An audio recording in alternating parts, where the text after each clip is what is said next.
Well, many people initially thought Elon Musk might have been exaggerating when he put this tweet out and mentioned that Tesla might actually get into the mining and refining of lithium unless prices normalized. But just over the past few days, I'm not sure whether you saw the news, however, initial applications have gone in and Tesla are actually exploring the opportunity of developing a lithium hydroxide plant. Today, we're going to dive into the story, we'll talk about where it's going to be located, what the plans actually are, and then the different investments that have actually been happening in the lithium space from OEMs as well as other battery manufacturers.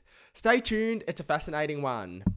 First up, what's the actual story? Elon Musk is considering getting into the lithium space. As we can see here, Tesla is evaluating a site near Corpus Christi, this is in South Texas, possible $375 million plant that would refine lithium hydroxide, and obviously it will provide them with a steady supply of the essential material for battery and electric vehicle manufacturing. It's worth noting the location obviously feeds into Gigafactory Austin, Texas, that they've recently just brought online. We know that Tesla, as well as many other electric vehicle manufacturers, are looking to build out their supply chains, not only for lithium, we've seen the prices for lithium shoot higher and higher over the past 12 to 18 months, but for all of the other key materials as well.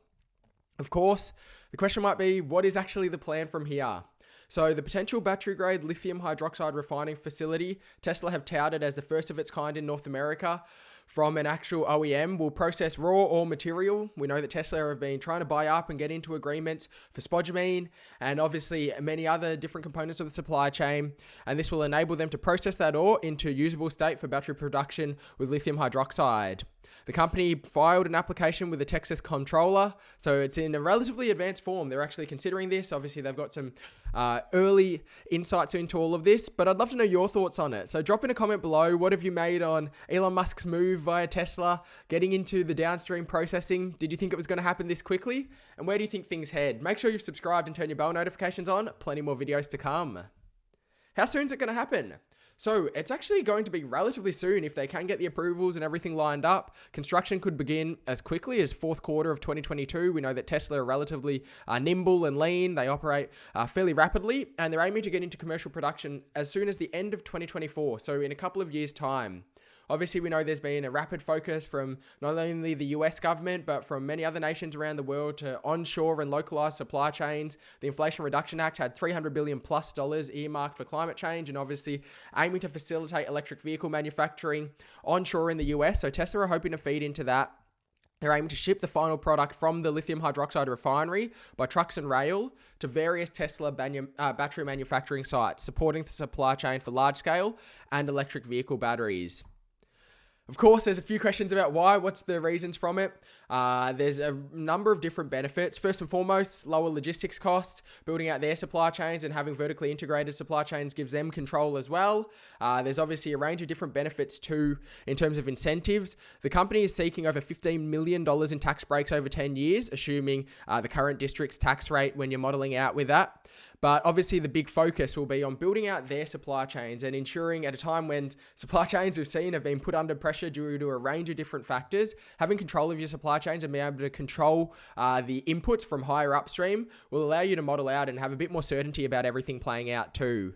So it is an interesting one, as we know, in terms of the state of play itself. There's a couple of key takeaways when we think about it. First and foremost, refining, the downstream component of it, which the lithium hydroxide plant will give them access to, is still highly concentrated. Obviously, a range of different nations are looking to build capacity online now, but these plants take time to come online, as we've discussed. So China has the bulk of the downstream processing and refining at this current stage, but it's also worth noting that the United States supply chain for the broader electric vehicle supply chain it's behind at this stage. They're trying to invest into it, but as you can see here, just even in the upstream for lithium mining, very small amount currently produced at this current stage. And then obviously when we're thinking about the downstream lithium refining, small amount as well. And this is forecasting out to 2025 output from Bloomberg. So obviously if Elon Musk and Tesla are able to feed into that, they see the opportunity and obviously to bring down their costs and to build those supply chains out for themselves.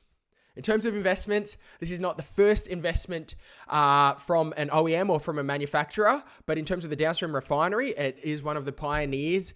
We saw Stellantis, one of the European manufacturers, recently expanded their relationship with an ASX lithium company, Vulcan Energy, who are providing exposure through direct lithium extraction there.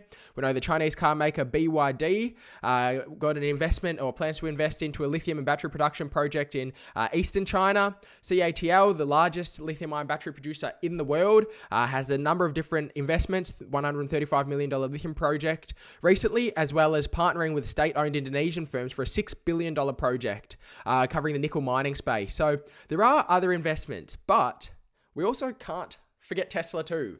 Because obviously, as we know, Tesla have been busy trying to get into some partnerships and some agreements for the upstream, getting security of those raw materials. As we can see here, a couple of ASX lithium companies, Core Lithium and Liontown, Tesla have been entering into term sheets for supply of lithium, obviously over a 5-year period, for 100,000 plus tons of spodumene per year. And obviously that will help them to build out the downstream capacity that they're looking to engage in.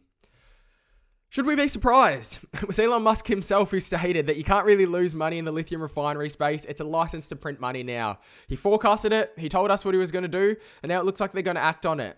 I'd love to know your thoughts. Drop in a comment below. We'll leave a link to another video discussing all of the recent lithium stock news in the space. There's plenty going on. Big thanks for joining us. Subscribe and enjoy the next video. For now, stay well and happy investing.